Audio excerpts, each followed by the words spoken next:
Right, Shalom. First, I'd like to give all praise unto Yahweh Hashem Yahushai, and double honors unto the apostles and elders of Great Millstone, and honors to you brothers out there in the highways and the byways teaching this word in all sincerity and in truth. And this is just going to be more commentary on this so-called Brexit thing. You know, a lot of people over here, you know, kind of happy, enthusiastic, despite the rumblings in the markets today and the currency. They're quite happy. They're of the opinion that the good times are gonna come back to Britain, but the good times ain't gonna come back. All right, there's nothing you people can do to bring back the good times. And specifically speaking about you Edomites, you so-called white people, whether you are the Edomites of America who believe in Donald Trump and you believe that voting Donald Trump into office is gonna make America great again. You know, whether you're in Britain or France or wherever the case may be, and you believe that if you vote to leave the EU, and if you actually get the opportunity and actually do leave the EU, that is going to bring your country back to glory, you are sorely mistaken. Okay, this is 1 Thessalonians 5:3. For when they shall say peace and safety, then sudden destruction cometh upon them, as travail upon a woman with child, and they shall not escape. All right, you guys, you think that this is some kind of turning point, and things are gonna get better from here, but they're only gonna get worse. You know, you had these Brexit campaigners. You know, they're talking all kind of madness, you know, saying that, you know, the Britain spends 350 million a week with the EU, and then that's going to go to the NHS. Straight away, dudes are falling back from that. You know, Nigel Farage, you know, he said the 350 million pledge to fund the NHS was a mistake. So it was all lies and BS, man. But the point of the matter is you got these other countries which are in the EU, who also, the people of there who are suffering, mainly the working class. They brought out last night that most of the people that were voting to leave were in areas which were basically in an economic downturn. There's a lot of unemployment, wages being undercut and so forth. The working class who have been getting butt fucked in all these different nations, man. So the working class people are thinking, well, basically, if we leave the EU, then things will go back to normal. You know, we can get control of immigration or whatever the case may be, and the good times will come back again. But they're in error.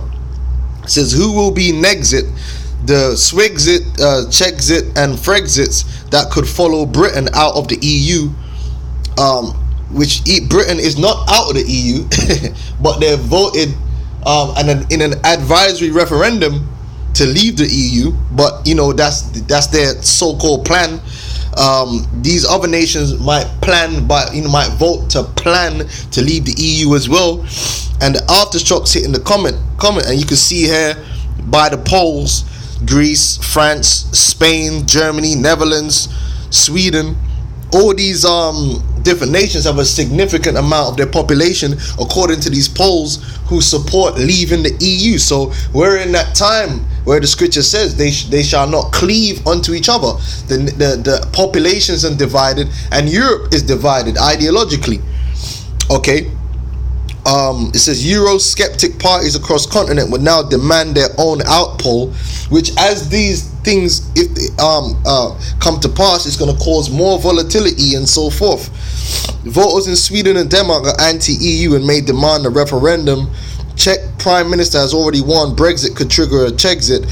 Far right in France, which is your nationalists, will capitalize on the Brexit to make gains in the 2017 elections, which we don't even know if we're going to get to 2017. Extremist, you see the terminology here. Remember I told you these nationalists are going to be blamed, and if you're a nationalist, you are going to be deemed an extremist, man. You're going to be deemed a terrorist, because they're setting it up, man, for this thing to all go down in its due time.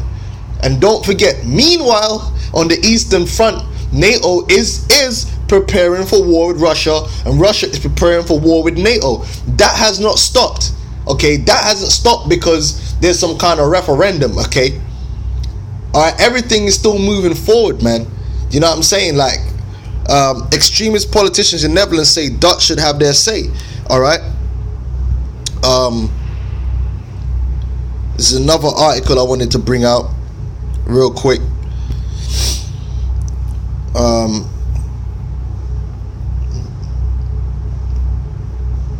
Because like I said, it's mainly the people who have been getting stuffed with this economic downturn, and that's a lot of the people who are trying to vote for Trump too, trying to make America great again. It says Sabri blames EU loss on white working class who have probably never even seen a migrant, because what they were pushing out last night when they were having the results coming in was that, like I said, the most of the people that were voting leave were so-called uneducated working class people who have been disenfranchised with the way the economy basically, and their wages being cut and unemployment and all these different things, and they think that by voting out the EU that's going to change something. All right. What else I was going to mention as well? It's just come out of my head. But the point of the matter is this: is that this doesn't change the fact that America is bankrupt, Britain is bankrupt, all these different nations are bankrupt. It doesn't change the fact that there's a 1.4 quadrillion derivatives bubble worldwide, which they're all tied into. See, the impending doom has not changed. Doom is still impending, okay? And I want to get a scripture to back that up. All right, nothing's changed, man. We're just stepping forward closer and closer to that time. Let's get Ezekiel 7:5. All right. All right. World War III is still in the works. Okay, Russia and America haven't all of a sudden now decided to be at peace because the majority of people in Britain want to leave the EU. Okay. This is Ezekiel 7:5. It says, "An end is come." See, we're at the end of the end, the last days of the last days, and in these times, it's only downhill for you Edomites, man. All right, it's only downhill.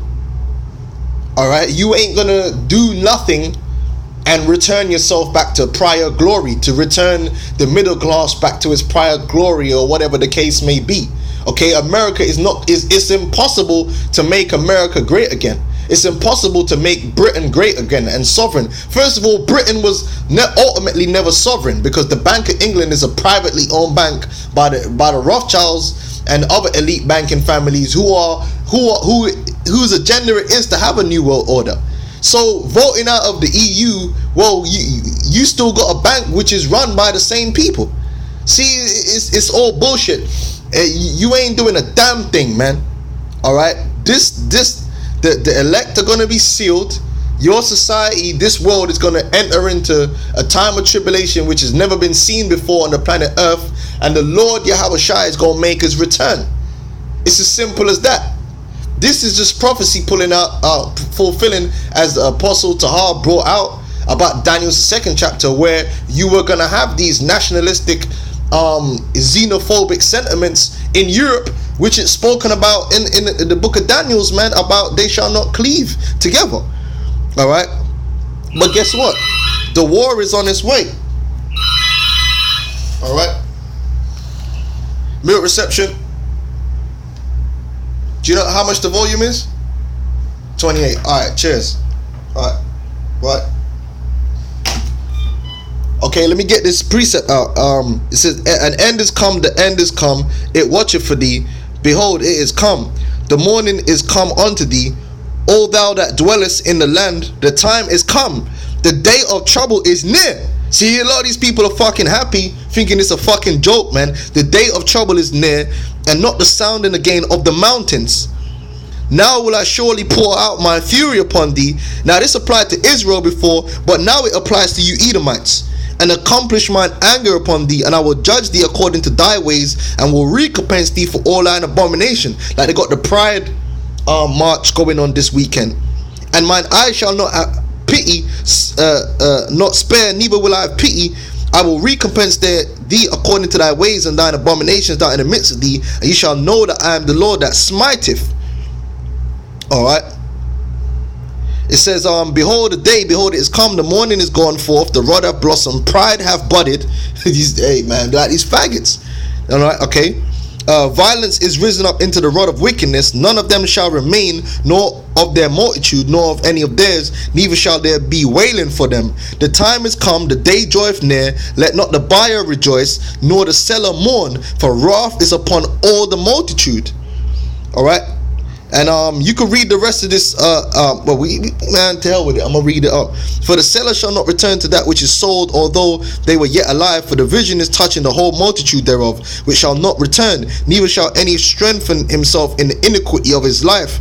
They have blown the trumpet, even to make all ready, but none goeth to the battle. For my wrath is upon the multitude. The sword is without, because World War III and martial law is about to be declared in due time. And pestilence, biological weaponries, and so forth, diseases, and the famine within. He that is in the field shall die with the sword, and he that is in the city, famine and pestilence shall devour him. Alright. Yeah, so that's the point on that I wanted to bring out, man. That this Brexit thing, they really think it's gonna make Britain they're in the process of making Britain great again, not knowing that the dark clouds, man, are gonna continue to descend upon this man's society, man, and the rest of Europe. So keep doing what you're doing, man. You playing right into the hands of Yahweh Ba'asham, Yahweh Shai, man. You peons and you elite. Alright? So with that, I'm gonna say shalom.